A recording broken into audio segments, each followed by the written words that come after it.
Good morning, my name is Nancy and this is my second needle felting tutorial.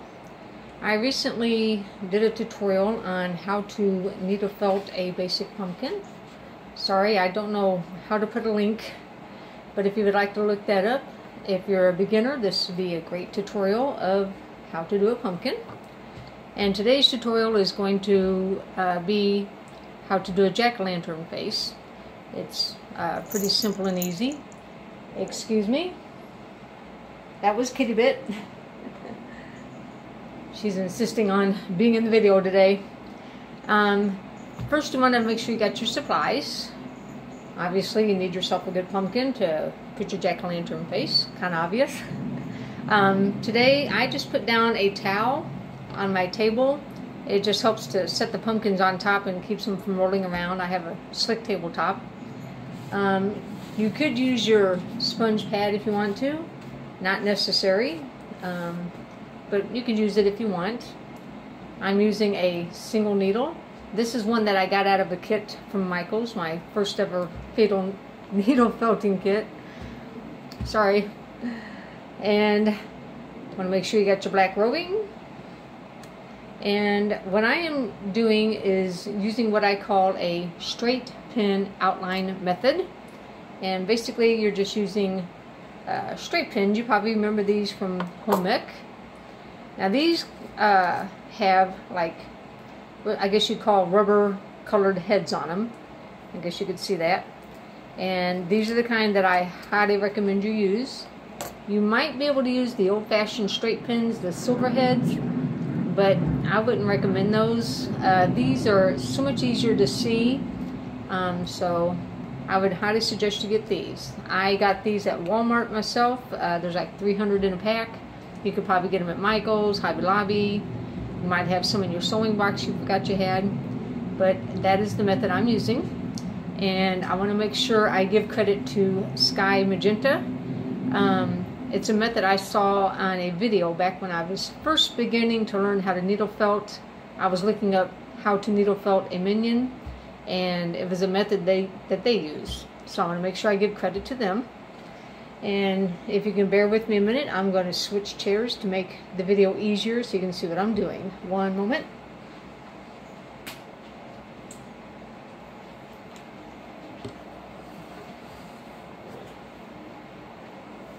Okay, thank you for being patient. Let me move things for just a second here. Alrighty. Now, on most jack-o'-lanterns, a triangle is the most often used shape. And as you can see here, I've already practiced one earlier. And basically what you're going to do is just take your straight pins, get my needle here where I can get to it, and all you're doing is taking your straight pins and making an outline. It's real easy and simple. Now I recommend, as you're putting in your pins, don't put them all the way flush to the pumpkin. There's a reason for that, and I'll explain that in a few minutes. And all you got to do is just take your straight pins and make your outline. Now the good thing about this too, that I love, is as you're making your outline, now I highly recommend when you're making a jack-o'-lantern face, or you're doing like a scary monster face, animal face, whatever you're doing, I recommend going ahead and outlining the whole face first. Highly recommend that. And okay, what I'm doing here is went ahead and did my eyes. And the good thing about your pins is, if you don't like where they're at, you can just pull them out and move them. And what I do is go ahead and outline the face first. Then that way you can put your eyes where you want, center your nose. And say in this case, I put the eyes too low, so then my mouth is way down here. Well, I don't want my mouth way down here. So I can move the mouth up, take my pins, move my nose up, and then take the pins and move the eyes up. And then that way you can map out the face like you want it first before you even begin needle felting. And like I said, triangles are your most basic shape. So what I'm going to do is just take your roving, tear off a little piece. I really don't need that much. That might even be a little bit too much. And then simply just, I start kind of like folding it in on itself to get, see the fuzzies there? To try to tuck in the fuzzies.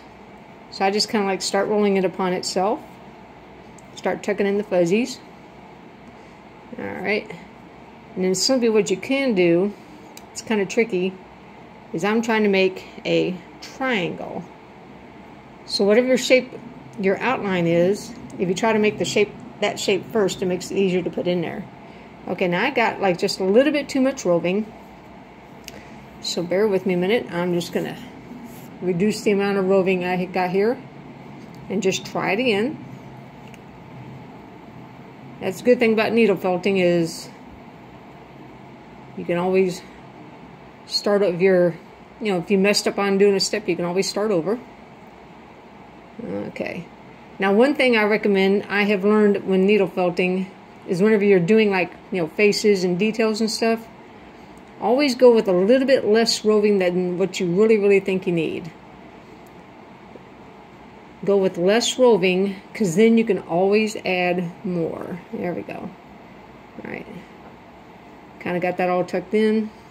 And then all I'm going to do is place it in the middle here, holding it with my thumb. And then carefully, all I'm doing is, right beside my thumb here, it's getting myself like a little tack down going. Just tacking down. Alright, got myself a little tack down going. Now, another thing too, when you get ready to put your roving in between your pins, it makes it a little bit easier. Okay. See, I lost one of my pins there. Is go ahead and just pull them out just a little bit. That's something I've learned the hard way. Just go ahead and pull them out just a little bit, and it makes it easier to see them. Then, just take your needle, start felting down. Now you're going to have fuzzies hanging out over the edge of your outline. Just take your needle and pull them in and tuck them inside your outline. And then just start tacking down. Now normally on a regular jack-o'-lantern I would take a lot longer, but just for demonstration purposes I'm just kind of doing this quickly. But once you get yourself a good tack down going and it holds really well, okay, just take your needle, pull your fuzzies in, get it where you want. There we go. Got yourself a good tack down going. Then what you could do is go ahead and pull your pins out. Got yourself, because you've already got your roving tacked down pretty much in place. Pull your pins out. And then this makes it a little bit easier so you're not bumping into your pins as you're felting. Now you'll notice I got some fuzzies. I'm just taking the needle, pulling in my fuzzies, and tacking down. And then I can start forming my triangle. There you go. Now you'll notice, oops, that eye is a lot smaller than that eye. Well, what you can do, unless you purposely want to leave it like that, pour yourself off a little bit of roving, kind of just fold it amongst itself. Now I roll it in between my fingers, kind of like that, kind of eliminates some of the fuzzies. And then what you can do is to try to eliminate some of the fuzzies. What you can do is just lay this beside it. Okay. And just start. Then all I'm doing is just adding a little bit of black roving. And I'm just making my eye a little bit bigger. Now just tack down. Now I've got that hanging out there. Just bend that down. Tack that down. There we go. And then once I get that all felted, okay, now kind of hanging out there. Alright, and I made that eye a little bit bigger. Now of course it's still smaller than that one, so I can just take a little bit more roving, just add a little bit more. So if I want the eyes the same size, I can always add more to that one to make it the same size. Or if I just want to leave them oddball size, leave them oddball size. And then like I said, just for demonstration purposes, normally I would felt a lot longer, but that just kind of gives you an idea of how to do a triangle. And another shape, of course, you could always do, kind of obvious, would be a circle, if you want to do circular eyes. Now, like I was saying a while ago, if you do the face first, map it out first, then you know for sure your eyes are symmetrical, your nose is where you want it. Or in this case, I kind of made a goof up there. I can move my pins. There we go. Now there's my circle. Now one thing I do, if you watched the pumpkin tutorial, on the toppers here, I made a circle to make my toppers, and I'm going to do that for the eyes. I'm just taking a piece of roving, and then just pretty much just kind of rolling it into a circle. Sorry about that. That was my phone going off. And all I'm doing is just making a circle. Alright. My roving is really fluffy, so I'm having a little trouble with it. I'm just trying to make a circle, and then what you're trying to do is make it smaller than your outline. Now that's just a little bit too much roving, so I'm just going to pull out. I'm going to pull out just a little bit of roving. That's a little bit too much. I'm going to try a smaller piece, see if that's easier. Alright, I'm just rolling it into a circle. Like I said, this is like really fluffy, so I'm having a little trouble with it.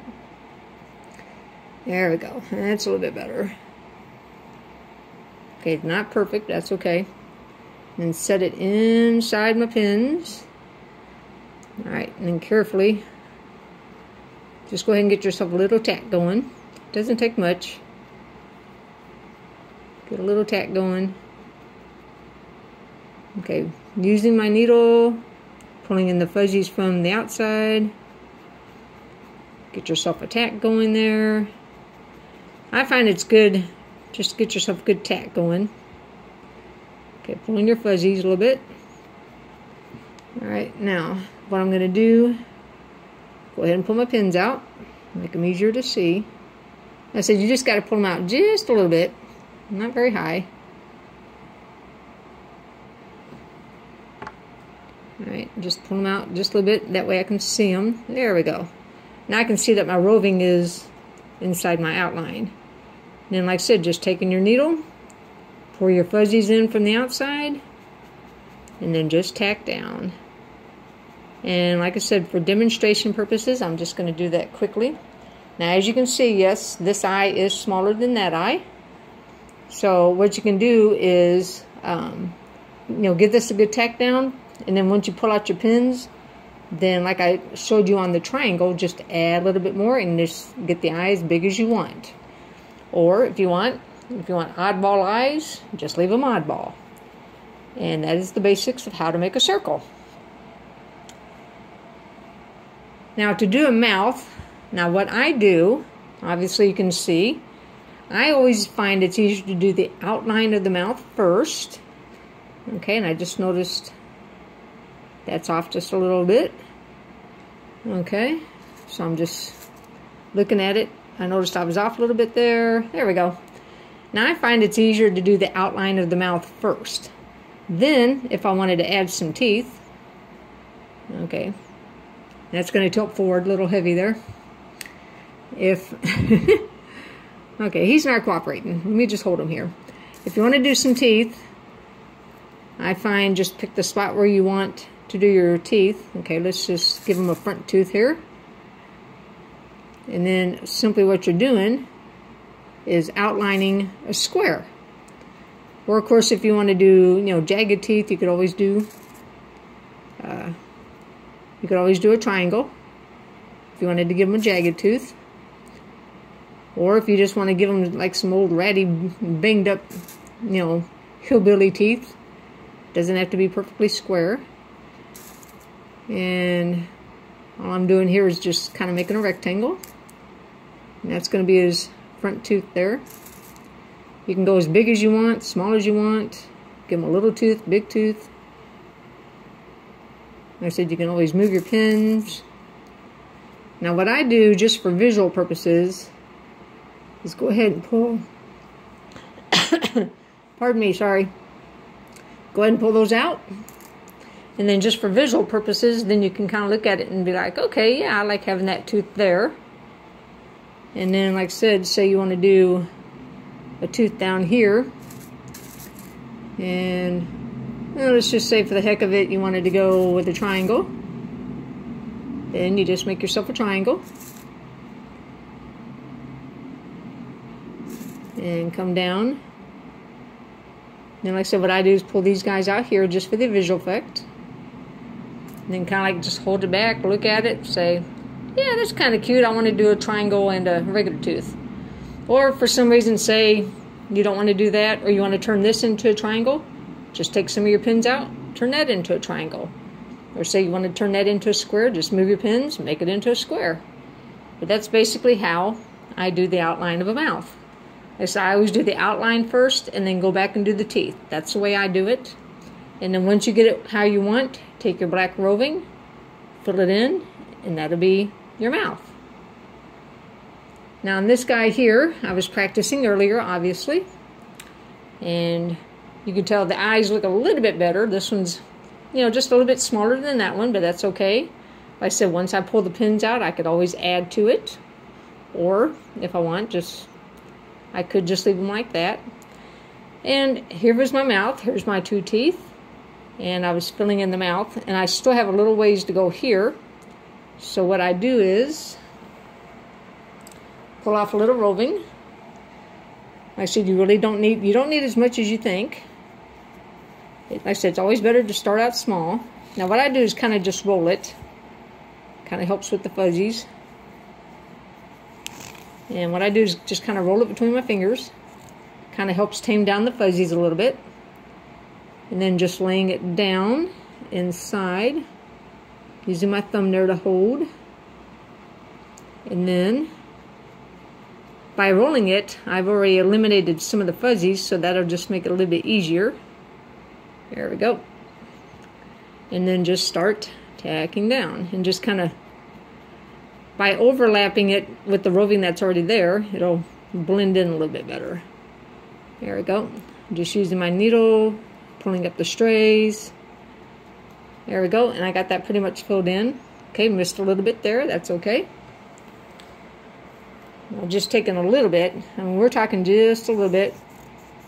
Kind of roll it between my thumb and finger a little bit. And then just taking my thumb, holding it gently with my thumb.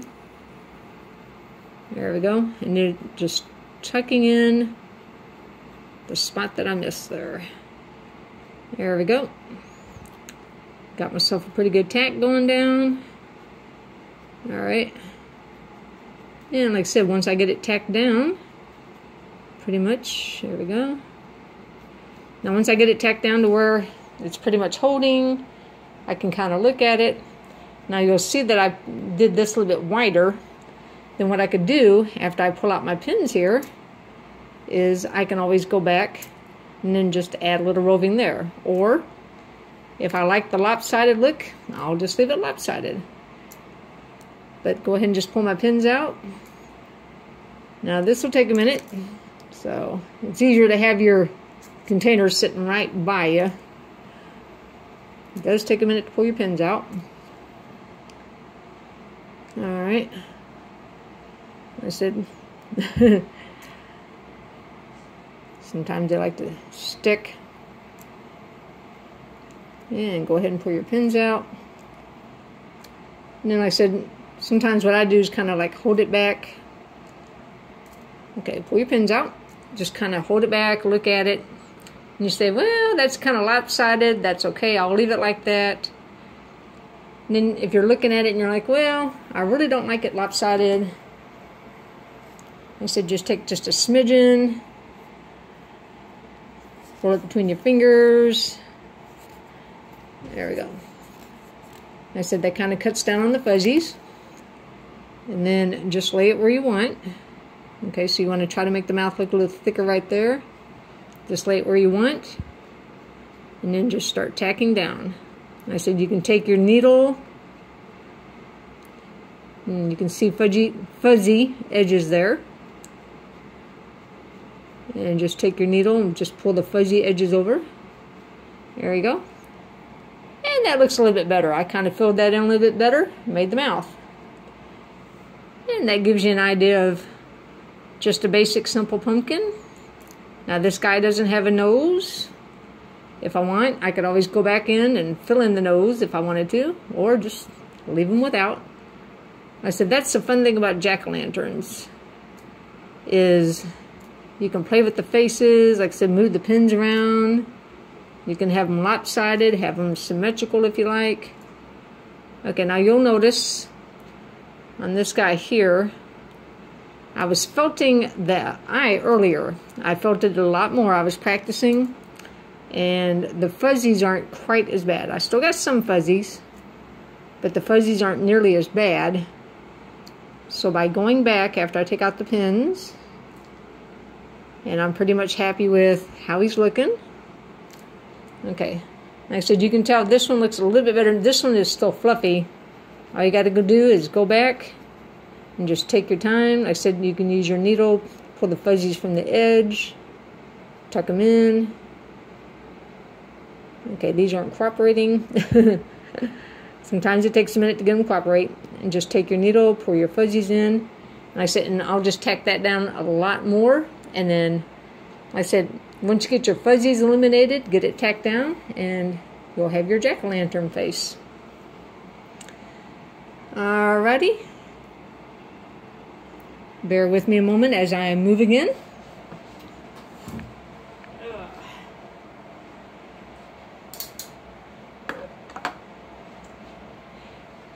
Alrighty. Well, thank you so much for watching the video. I hope you enjoyed it. And if you're still a new beginner at needle felting, just keep on practicing. Don't ever give up. I am still new at it myself, still making mistakes, still learning, but it is so much fun and so addicting. So if you're a beginner, I said don't ever give up. Just keep practicing. Alright, and I hope you enjoyed the video. I am planning to make another one of a scary jack-o'-lantern face. If you would like to watch that one, I'd appreciate it. I hope you like that one too. And you have a great day and happy felting. Thank you.